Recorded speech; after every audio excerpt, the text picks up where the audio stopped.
Mesdames, Messieurs, bonjour, ravi de vous retrouver sur R7 et merci de suivre cet édito sur la RDC, le conflit à l'est de la RDC.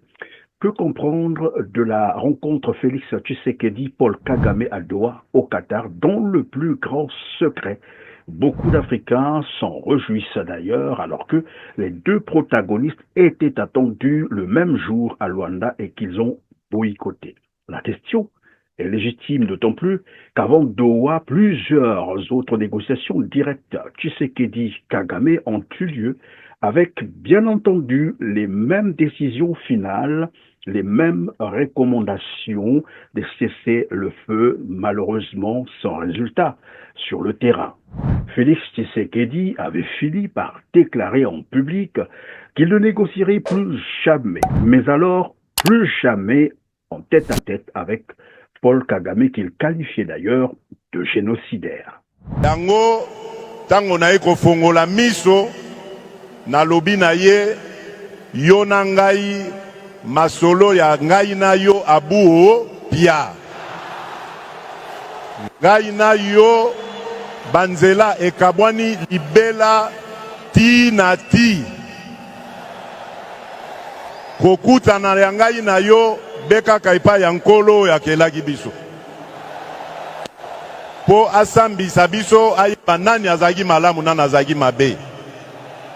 Alors soki bandeko misusu bayeba zoyebisa bino ke non lokola ba voisin il faut toyokana kaka tosala misala boyeba ke bazali bato oyo bapaya bazali kotinda baza kofula bapaya bazali kofula bango po bakotisa Congo na boumbu.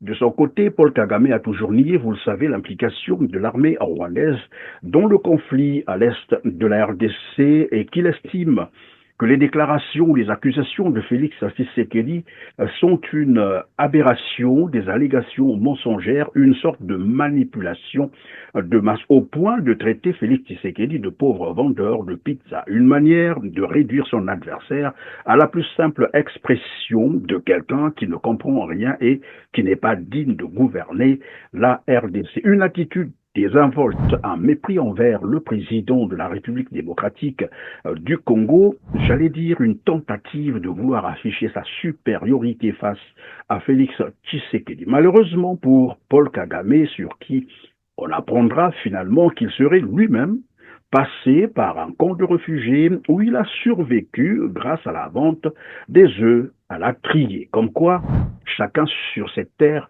a un passé. Dans l'apparence, on est en passe de croire que les deux protagonistes se détestent, mais de la manière la plus extrême, et que chacun voudrait probablement de la peau de l'autre. C'est de bon droit que de se poser la question de savoir, y aurait-il un deal qui n'a pas marché entre les deux? Oui, nous avons même discuté lorsqu'il a eu des problèmes. Il est venu et est devenu président. Peu importe comment, en passant. Il n'a pas été élu 2 fois, ce qui est correct. Joseph lui a donné le pouvoir pour la première fois. Oui, il n'y a aucun doute à cela. Un accord avec Félix, c'est la chose la plus difficile que je connaisse. Et je défie n'importe qui de prouver le contraire. Je veux dire à quiconque a passé un marché avec lui que vous mentez sûrement. J'aimerais voir. Au contraire, j'ai eu des affaires avec lui et je sais que dès qu'il sort de la porte, vous dites que vous êtes d'accord. C'est le problème en quittant la pièce. Soit c'est complètement oublié, soit modifié, soit il dit non, non, non, nous n'avons pas dit cela. Sauf que dans ce jeu dangereux, c'est plutôt les populations congolaises qui continuent à payer par dizaines de millions de vies depuis le début, bien entendu, de cette agression rwandaise qui remonte à plus de 3 décennies, dont il faut aussi rappeler que Félix Tshisekedi a juste hérité à son arrivée au pouvoir. à la moindre escarmouche. Des rigolos que vous avez vus s'exprimer à Nairobi. La moindre escarmouche, lisez sur mes lèvres. Je vais réunir les deux chambres en congrès, comme me le recommande la Constitution, et je vais leur demander l'autorisation de déclarer la guerre au Rwanda.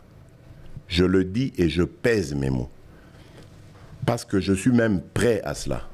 Et aujourd'hui, on n'a même pas besoin d'envoyer des troupes au sol au Rwanda. De chez nous, nous pouvons atteindre Kigali. Pourquoi seulement maintenant, pas hier? Parce que j'en ai marre. Les deux chambres seront réunies en congrès pour me donner cette autorisation. Et jeudi, je fais feu. Monsieur le Président, je suis en train de vous dire que nous avons les capacités aujourd'hui. Bobangate, les Congolais, n'ayez peur de rien.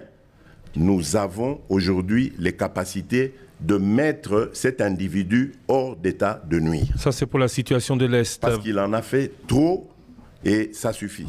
Les dernières intensifications des combats dans ce conflit mi-janvier dernier ont fait plus de 4000 morts et plus de 3000 blessés selon le bilan officiel, dont l'assaut de la prise, bien sûr, de la ville de Goma, suivi de la prise de la ville de Bukavu par le M23 en février dernier.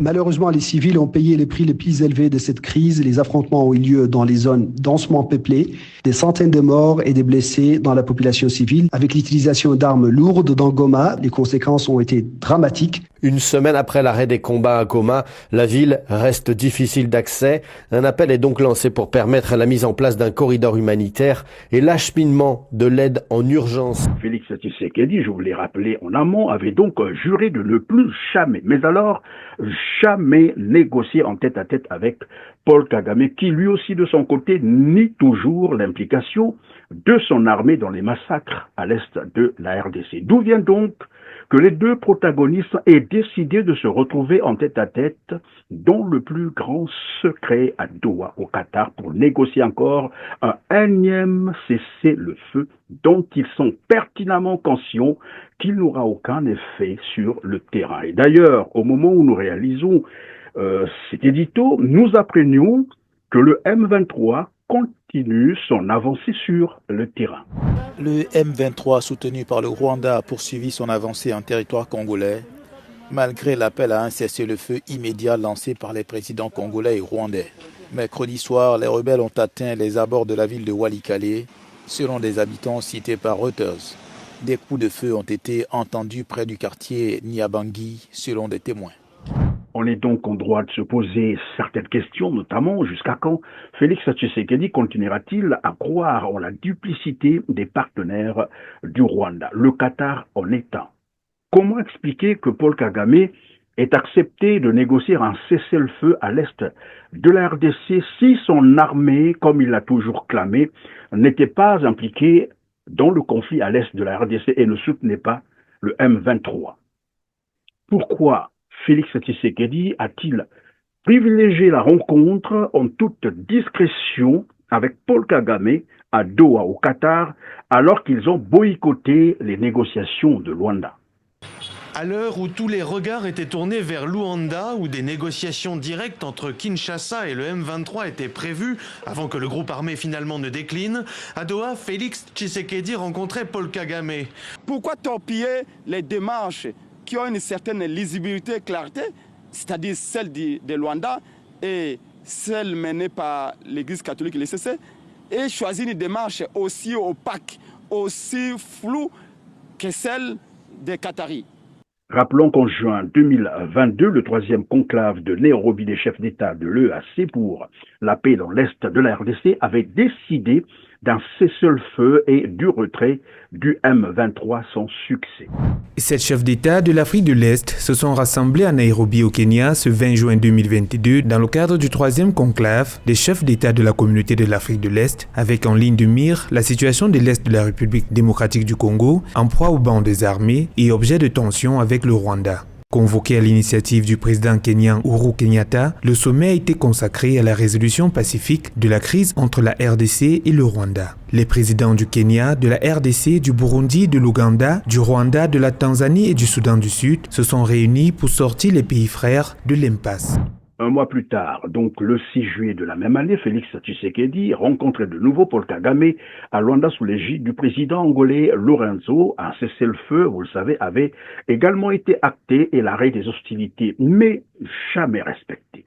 Le président rwandais Paul Kagame a accepté de rencontrer son homologue de la République démocratique du Congo, Félix Tshisekedi, au sujet de la crise dans l'est de la République démocratique du Congo. Cet accord intervient à l'issue d'une réunion organisée à Luanda, en Angola, entre M. Kagame et le président angolais João Lourenço, médiateur de l'Union africaine dans la crise en RDC. Le ministre angolais des Affaires étrangères, Tete Antonio, a déclaré que le Rwanda et la République démocratique du Congo avaient tous deux accepté de tenir la réunion, les délégations ministérielles des deux parties travaillant à l'élaboration du plan. Le voyage du président Kagame en Angola fait suite à une visite similaire de M. Tshisekedi à Luanda le mois dernier, au cours de laquelle il avait été annoncé que le dirigeant de la RDC avait accepté de rencontrer son homologue rwandais. Seule condition du côté congolais, le président Tshisekedi a exigé le retrait des troupes rwandaises du territoire congolais avant de rencontrer le président Kagame. Une autre rencontre en tête-à-tête, Tshisekedi-Kagame, c'était en marge de l'Assemblée générale des Nations unies, à l'initiative du président français Emmanuel Macron. Là aussi, un cessez-le-feu avait été acté sans résultat sur le terrain. Si Emmanuel Macron joue les facilitateurs dans ce dossier, c'est parce qu'il préside tout ce mois de septembre le Conseil de sécurité de l'ONU et parce qu'il a été directement interpellé mardi à la tribune de l'ONU par Félix Tshisekedi. Il y a un rapport d'experts de l'ONU qui accuse le Rwanda de soutenir les rebelles du M23, a déclaré le président congolais. Il faut donc que le pays qui préside le Conseil de sécurité, sous-entendu la France, distribue ce rapport à tous les pays membres du Conseil et en tire les conclusions qui s'imposent, a ajouté Félix Tshisekedi sur un ton très offensif. Emmanuel Macron, qui entretient des relations de confiance à la fois avec le Congolais Félix Tshisekedi et le Rwandais Paul Kagame, a donc essayé hier de calmer le jeu en les réunissant autour d'un déjeuner. À l'issue de cette rencontre, les deux chefs d'État africains sont convenus d'agir de concert pour obtenir au plus vite le retrait des rebelles du M23 de la zone de Bunagana qu'ils ont conquise il y a 3 mois. Et maintenant, Félix Tshisekedi s'est résolu encore de rencontrer Paul Kagame en toute discrétion à Doha pour, comme d'habitude, se consoler d'une autre déclaration de cessez-le-feu, mais qui n'a pas marché puisque sur le terrain, je vous l'ai rappelé, le M23 continue son avancée. Combien des Congolais doivent encore mourir pour que Félix Tshisekedi prenne réellement conscience que le Rwanda joue avec les négociations juste pour gagner le temps et qu'il faille prendre une décision radicale, déclarer la guerre et en finir une bonne fois. Comment vouloir faire la même chose tout le temps et s'attendre à des résultats différents, disait Albert Einstein. Mesdames, Messieurs, merci de nous avoir suivis. Cliquez sur le petit bouton juste en bas de la vidéo, partagez, commentez, dites-nous en commentaire ce que vous en pensez. Sur ce, on se dit au revoir et à très bientôt. Merci.